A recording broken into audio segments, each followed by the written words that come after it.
The most important advantage of the HAİR technique is to make a more frequent process by focusing on the gaps between the hair without damaging the existing hair.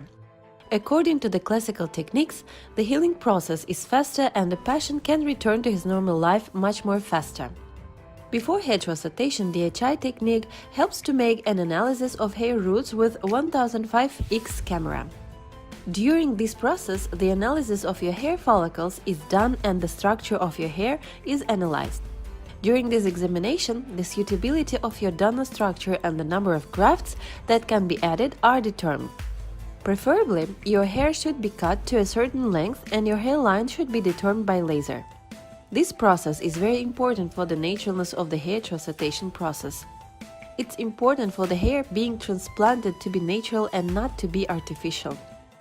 The most intense transplanting for square centimeter is done by the HAİR technique. The donor area is anesthetized with needle-free anesthesia and the nape area is numbed. Your hair will be taken with the help of micromotor. These hair follicles are taken through a special process of eye cell technique because roots are very important in terms of cell viability. After the donor intake process, local anesthesia is performed for the area on which hair will be transplanted. After this, grafts are inserted into the implant pans in accordance with their thickness. Hair transplantation starts with planning of the front hairline.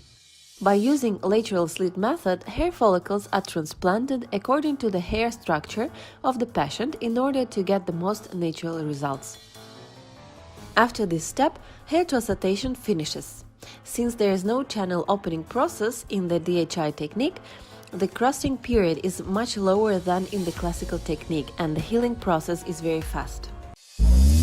You can contact us immediately via our WhatsApp number or click the link in the video to ask our doctor questions via email.